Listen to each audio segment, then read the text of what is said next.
Olá pessoal, tudo bem? Aqui é o WG. Vim para mais um vídeo para vocês. E pois é pessoal, hoje o tema é gigante, né? Literalmente, né? O cristianismo é a maior religião do planeta. Tem mais de 2 bilhões de seguidores. E a gente está se baseando no material que eu separei aqui, né? Bem rico, cristianismo, né? Então, vamos ver sobre essa é a nossa missão aqui, né? Tentar entender melhor essa história toda, né? Como essa fé surgiu lá atrás, quais são as ideias centrais e por que ela se dividiu tanto, né? E qual é o impacto dela hoje em dia, né? É impressionante pensar que isso começou com um grupo pequeno na Palestina, lá no século I, e hoje está no mundo todo, né? Cheio de diversidade interna também, né? Isso faz parte do show. Então, vamos começar a desembrulhar, né, tudo isso, né? E esse ponto inicial, né, que a gente tocou aqui, todo esse contexto, ele é chave, né? O cristianismo não surgiu do nada. Ele nasce ali na Judéia, né, que era parte do Império Romano, e vem diretamente do judaísmo daquela época, né, que também não era uma coisa só. Ele tinha várias correntes, né, várias interpretações. Então, entender essa raiz judaica e o ambiente romano daquela época é assim fundamental para a gente pegar o começo dessa história, né? Então, vamos voltar lá para o século I antes de Cristo, Palestina, né? Sob o domínio de Roma, né? A figura central, claro, é Jesus de Nazaré. Pelo que a gente viu, ele era um pregador judeu, carismático, né? Que andava pela região e os ensinamentos e as ações dele foram os estopim, né? Foi o que deu início a tudo. Então, os seguidores mais próximos dele, né, os apóstolos, o identificaram como Messias, o Cristo, que em grego significa ungido. Vamos até ver o material aqui. Aquele que era esperado, né, na crença, né? Então, a crença principal que deu força para esse movimento, após a morte dele, que a fé disse que foi da ressurreição, foi dessa convicção que ele é mais do que um profeta, que ele era divino, né, o Filho de Deus. Essa mensagem foi espalhada pelos apóstolos, tipo Pedro e Paulo, e outros discípulos, primeiro dentro das comunidades judaicas e depois cada vez mais para os não-judeus, né? Os gentios, por todo o Império Romano. E essa expansão não foi um passeio no parque, né? A gente viu que teve muita perseguição também. Então, como é que algo que era reprimido conseguiu crescer tanto, né? Esse é um paradoxo interessante, né? Porque as perseguições que foram bem brutais, né, em muitos momentos, parecem ter de certa forma fortalecido a identidade do grupo. Então, às vezes até ajudaram a espalhar os cristãos que fugiam, né, e levavam a fé para outros lugares. E a imagem dos mártires, né, gente disposta a morrer pela fé, também causava um impacto grande. Mas o ponto de virada na chave mesmo, né, inegável, foi lá no século IV, com o imperador Constantino, né? A conversão dele e depois a oficialização do cristianismo como religião do Império Romano mudaram o jogo completamente. De uma religião minoritária, às vezes perseguida, né, virou a fé oficial do poder. Então foi uma transformação radical, né? Trouxe vantagens, claro, né, mas também outros desafios. Tipo essa relação complicada entre igreja e Estado, né, que começou aí, né? E com esse crescimento todo, né, essa oficialização, deve ter surgido, né, um jeito de organizar melhor essas crenças, né? E foi aí que a Bíblia ganha maior destaque, né? Então a Bíblia ela se consolidou como um texto sagrado central, né? É importante entender como ela é dividida. Tem o Antigo Testamento, né, que são as escrituras hebraicas que o cristianismo compartilha com o judaísmo. Ali tem a criação, a história de Israel, os profetas. E tem também o Novo Testamento, que é específico do cristianismo. Ele traz os evangelhos, né, com os ensinamentos de Jesus, os atos dos apóstolos, né, que contam o início da igreja, as cartas, né, ou epístolas, de gente como Paulo, Pedro, João, dando orientações para as primeiras comunidades, e o Apocalipse. E se a gente fosse resumir, né, as crenças fundamentais, né, aquelas que de alguma forma, né, unem, né, os cristãos, né, porque depois, né, isso foi difundindo, né. Então no centro de tudo está o monoteísmo, né, herdado do judaísmo, a crença no único Deus, criador de tudo. E claro, né, tem a figura de Jesus Cristo, né, ele é absolutamente central. Visto como o Filho de Deus, que se tornou humano, né, viveu entre nós, morreu e ressuscitou para salvar a humanidade. Essa parte gerou muito debate, né? E ainda gera. Mas a centralidade de Jesus é um ponto comum, sem dúvida. E a salvação? O que essa ideia significa na prática, né, para o cristão, né? A salvação ela é outro conceito-chave. Ele é a ideia de se reconciliar com Deus, ter os pecados perdoados e receber a promessa de vida eterna. Agora, como se chega a essa salvação? Aí é que as coisas começam a variar bastante entre as tradições. Alguns vão focar mais na fé como principal, outros vão dar mais peso nas boas obras, né, nos sacramentos. Muitos tentam um equilíbrio entre fé e obra, mas sempre com a ideia de que isso depende da graça de Deus. Ligado a isso, vem a crença na vida após a morte, geralmente o céu e o inferno, né? E na ressurreição final. E na prática do dia a dia existem rituais, né, cerimônias que marcam essa vida religiosa. Então esses rituais são super, né, importantes, né? O batismo geralmente é o rito de entrada, ele simboliza a purificação, o pertencimento à comunidade. A Eucaristia, né, que também chamam de Santa Ceia, né, ou comunhão, ele é central. Ele relembra a última ceia de Jesus, mas a forma como entendem isso, se a presença é real de Cristo no pão e vinho ou memorial, varia muito também. Tem algumas diferenças, né? E além disso, tem a oração individual ou em grupo, né? A leitura da Bíblia, as celebrações nas igrejas, principalmente aos domingos, que é o dia sagrado para a maioria. Tudo isso estrutura a vida de fé. Então, com essa estrutura de crenças, né, rituais se formando e a religião crescendo em poder e número, então começaram as grandes divisões. A gente viu pelo material que isso contribuiu bastante, tá? Então, conforme a igreja crescia, ela foi criando uma estrutura hierárquica, né? Bispos, padres, presbíteros, né? Diáconos, então tiveram reuniões para ver como é que vai ser a doutrina, né? Resolver polêmicas, mas as diferenças né, teológicas ou até mesmo políticas começaram a criar atritos, principalmente entre a parte ocidental da igreja, que era liderada pelo bispo de Roma, o Papa, né? E a parte oriental, com seus vários patriarcas em cidades importantes como Constantinopla, Alexandria. Então essa foi a famosa divisão, né, do Oriente e Ocidente, né, em 1054. Então foi aí que a Igreja Católica Romana e a Igreja Ortodoxa do Ocidente, né, se dividiram, né, ou seja, foi em 1054, né. Então para isso foram várias coisas acumuladas, a disputa, né. Roma queria ser a chave de toda a cristandade, né, mas o Oriente não aceitava, né. E tinha muita diferença na liturgia, regras e até uma questão teológica específica sobre o Espírito Santo. Uma palavra que o Ocidente colocou no credo, né? O filioque. Então essa divisão dura até hoje. A gente vê sobre isso, né? Assim surgiram os dois primeiros grandes ramos. Então vamos falar sobre eles, pessoal. O catolicismo e a ortodoxia, né?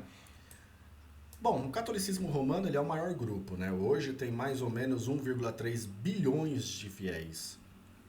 A característica principal é essa estrutura bem hierárquica, com o Papa no topo, como sucessor de Pedro, né, e líder universal da igreja. Né? A figura do Papa é central, ele é muito central. E também tem uma ênfase grande, né, na Eucaristia, Crisma, né? Eucaristia, Ordem, Patrimônio, tem muitos canais, né? Esses são canais para a igreja, né? Então, as práticas que eles fazem, né, tem um peso de autoridade quase igual ao da Bíblia. E ele é muito forte na América Latina, no sul e centro da Europa, Filipinas, partes da África também. Já a ortodoxia oriental, que tem uns 220 milhões de fiel, não tem essa figura como Papa, né? Ela é diferente a organização. Ela é uma comunhão de igrejas independentes chamadas autocéfalas. Cada uma é liderada por um patriarca de Constantinopla, Moscou, Alexandria, etc., né? Eles se veem como iguais, embora o patriarca de Constantinopla tenha uma primazia de honra, mas não manda nos outros. Isso é bem interessante, né? A ortodoxia, ela dá um valor muito grande à liturgia, né? Que é vista como quase uma janela para o céu. Rituais muito ricos, né? Cheios de simbolismos bem antigos. E a teologia tem suas próprias ênfases, como a ideia de teoses, a divinização do ser humano como meta da vida cristã. E ele predomina, né, na Rússia, Grécia, leste europeu, tem comunidades importantes também no Oriente Médio também. Então aí vimos, né, o catolicismo e a ortodoxia desde 1054. E o terceiro grande bloco aqui, o protestantismo, esse parece ainda mais fragmentado, né? Ele é muito mais fragmentado, na verdade. Ele surgiu bem depois, né? Lá no século XVI, com a Reforma Protestante. Lutero, Calvino, essa turma, né? Então isso começou como figuras como, né, como a gente falou, né, Martin Lutero, João Calvino na Suíça e entre outros. Foi basicamente um movimento de protesto contra algumas doutrinas e práticas da Igreja Católica da época, que eles viam como erradas ou abusivas, tipo a venda de indulgências e a autoridade excessiva do Papa, né? E a ideia central dessa reforma tinha dois pilares famosos: o sola scriptura, ou seja, só a Bíblia é a fonte final, né, da fonte religiosa acima da tradição ou do Papa, e o sola fide, que significa que a pessoa é justificada diante de Deus só pela fé em Jesus Cristo, né? E não pelo mérito de suas boas obras. Mas essa ideia de que só a Bíblia e a fé individual importam levou toda essa diversidade toda no protestantismo, né? Então, isso, né, em grande parte sim, né? Essa coisa individual da Bíblia, junto com uma rejeição, né, de uma autoridade central como o Papa, abriu espaço para muita interpretação diferente. E aí surgiram inúmeras denominações, né? Milhares, na verdade, né? Temos os ramos históricos que vieram logo no início, luteranos, calvinistas, que incluem os reformados, os presbiterianos, anabatistas, depois vieram os metodistas, os batistas, e mais recentemente teve um crescimento enorme das igrejas pentecostais e neopentecostais, que dão muita ênfase nos dons do Espírito Santo, experiências religiosas mais assim diretas, né? É uma variedade imensa, né? Hoje se estima que tem diversas de milhares de denominações protestantes diferentes. Juntando todo mundo, dá uns 900 milhões de pessoas. Essa diversidade talvez seja a marca mais forte do protestantismo hoje, né? Ele é muito presente nos Estados Unidos, norte da Europa, Reino Unido, Austrália, e está crescendo demais na África subsaariana, na América Latina, né? O Brasil é um exemplo claro disso, né? E em partes da Ásia. Então essa expansão pelo mundo é algo realmente impressionante. Como que uma fé que nasceu numa regiãozinha, né, do Oriente Médio chegou em todo lugar, né? Então a gente vê como missionários, colonizações, foi uma combinação desses fatores, né? Essa atividade dos missionários sempre foi muito forte, né? Desde os apóstolos como Paulo, que viajou um monte de lugares, né? Ao longo dos séculos, várias ondas, né? Levou o cristianismo para a Europa, Ásia, África e Américas, né? E a colonização europeia. Esse é um ponto mais complexo, porque na era das grandes navegações e a colonização lá do século XV até o XX, aceleraram muito a expansão do cristianismo. Mas, por outro lado, essa expansão muitas vezes veio junto com violência, com imposição cultural, exploração, né? É uma relação bem ambígua, sabe? Então deixou marcas complicadas. E mais recentemente, as migrações globais também ajudaram muito a espalhar e fortalecer comunidades cristãs em lugares novos. E quando o cristianismo chegava nesses lugares tão diferentes, ele se mantinha. Ele se adaptava ao local, na verdade, né? Aconteceu o que a gente chama de enculturação. Às vezes, né? É muito assim, né? Então, em muitos lugares, o cristianismo dialogou com as culturas que já existiam, né? Absorveu ou deu um novo significado a práticas e símbolos, visões de mundo local mesmo, né? O resultado é que hoje a gente tem expressões muito diferentes da fé cristã pelo mundo, desde as liturgias super tradicionais na Europa até celebrações super vibrantes e carismáticas na África e América Latina, que muitas vezes usam música, arte e rituais locais. Então, falando em cultura, o impacto do cristianismo parece muito além da religião em si, né? Principalmente no Ocidente. Então, isso é uma influência da civilização, ela é bem profunda, né? Em todas as áreas até. Então, pensa na arte, mosaicos bizantinos, deixa eu até colocar aqui, ícones, né? Catedrais góticas, né? Pinturas renascentistas e Michelangelo, Da Vinci, Caravaggio, Rembrandt, música sacra, desde os cantos gregorianos até Bach, Handel, Mozart, né? Então, na filosofia, nomes como Agostinho, Tomás de Aquino, então eles moldaram pensamentos por séculos, né? Na ética, ideias como a dignidade da pessoa, a caridade, a justiça social, mesmo que nem sempre praticadas, né? Mas as raízes estão muito ligadas aos ensinamentos cristãos. Isso influenciou leis, sistemas políticos, até a ideia de universidade surgiu nas escolas das catedrais medievais. Então, o que a gente viu também é que nem tudo foram flores, né? Ele tem um lado mais sombrio nessa história. E é fundamental a gente ter esse equilíbrio, né? Então, o cristianismo também esteve envolvido em muita violência e conflito, né? As cruzadas, por exemplo, aquelas expedições militares para tomar Terra Santa, é um exemplo bem conhecido. As guerras religiosas na Europa, nos séculos XVI e XVII, né? Entre católicos e protestantes, que foram devastadoras, né? Teve também períodos de muita intolerância e perseguição a judeus, muçulmanos, quem era considerado pagão e até mesmo outros cristãos, vistos como hereges. Então a Inquisição está aí para mostrar isso, né, pessoal? Então a história é bem complexa, né? E a associação ao colonialismo, como a gente já falou, e às vezes até mesmo como regimes opressores, tudo isso faz parte da história. É uma religião com um legado que inclui contribuições enormes para a cultura e para a ética, né? Mas também episódios bem, né, complicados como intolerância, né? Então reconhecer esses dois lados é essencial. Então, trazendo para o presente, como é que está o cenário hoje, né? Onde que o cristianismo está crescendo mais, onde que ele está diminuindo, né? Então, hoje está tudo bem dinâmico, né? Mostra uma mudança geográfica bem forte. Enquanto em muitos lugares na Europa Ocidental e na América do Norte que eram vistos como o coração do cristianismo, a gente vê um declínio na prática religiosa, mais gente se dizendo sem religião, a secularização, né? A secularização está avançando, né? Por outro lado, a fé está crescendo muito, muito mesmo, nos chamados sul global, África subsaariana, América Latina e partes da Ásia como China e Coreia do Sul. Então a África principalmente, ela está crescendo demais, ela teve um crescimento exponencial no último século. Então isso significa que o rosto do cristão típico está mudando, está ficando cada vez menos europeu. O centro democrático da fé, né, tá se deslocando para o sul e para o leste do planeta, e essa mudança deve ter uma mudança, né? Então, assim, isso pode influenciar tudo, né? A teologia, a prioridade das igrejas, a liturgia, até o equilíbrio de poder dentro das denominações globais. As preocupações também entram nisso, né? Como é que tá, né? As questões na África, na América Latina.